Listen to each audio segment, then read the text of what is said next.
qu'on observe, c'est la luminosité qui vient d'une étoile. Et quand une planète passe devant le disque de l'étoile, la lumière qu'on reçoit de cette étoile diminue. C'est exactement le principe d'une éclipse. Et donc, grâce à cette diminution de luminosité, eh bien, on peut avoir finalement le rayon de la planète.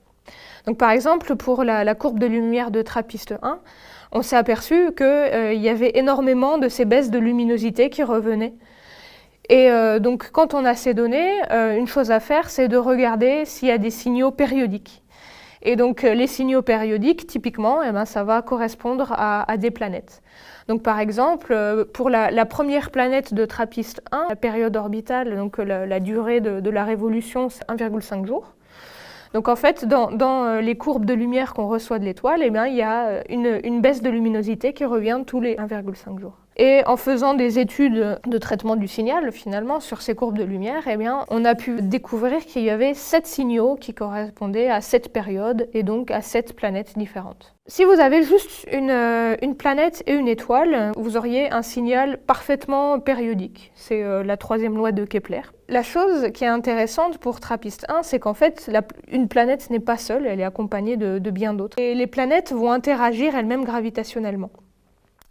Et donc, suivant la géométrie du système, à savoir où se trouve la deuxième planète quand la première transite, eh bien, les interactions gravitationnelles peuvent faire que le transit n'arrive pas exactement à la périodicité telle qu'elle est donnée par les lois de Kepler. Par exemple, si on est dans une configuration où la deuxième planète est un petit peu en retard, on va dire, par rapport à la première, eh bien, ça va finalement freiner un petit peu la première planète et le transit va arriver plus tard. Donc c'est un des principes qui nous permettent de remonter aux masses des planètes. Parce qu'en fait, ce retard ou cette avance qui vont se produire pour différentes configurations du système, ça dépend fortement des masses des planètes. Plus les planètes sont massives, plus elles vont s'influencer l'une l'autre. Le principe, c'est de faire des modélisations d'évolution orbitale de ces planètes avec différentes masses et essayer de trouver la combinaison de masses et de positions planétaires qui va permettre de reproduire au mieux les données.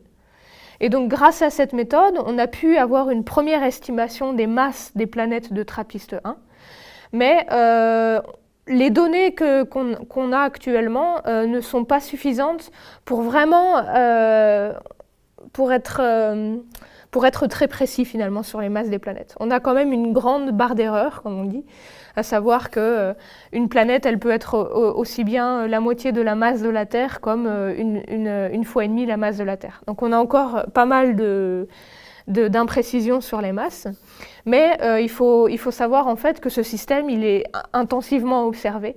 Donc on est en train d'accumuler énormément de données, ce qui va nous permettre de raffiner nos estimations des masses. Et donc avec l'estimation des masses, donc grâce à cette technique qui s'appelle le Transit Timing Variation, et bien sûr la donnée du rayon des planètes qu'on obtient de manière, on va dire, plus simple, juste avec les profondeurs de transit, eh bien on va pouvoir bientôt avoir une idée de la densité de ces planètes. Et la densité d'une planète, eh bien, ça va nous donner des éléments de réponse pour répondre à la question de quoi est faite cette planète.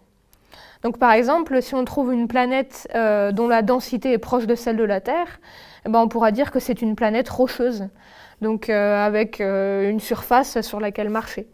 Mais par exemple, si on trouve une planète avec une densité très faible, on pourra dire, alors elle sera forcément rocheuse parce que les tailles sont très petites, mais elle aura une forte composante dans sa composition, on va dire, qui sera plus légère que de la roche. Et plus léger que de la roche, on appelle ça des volatiles, et typiquement ça peut être de l'eau.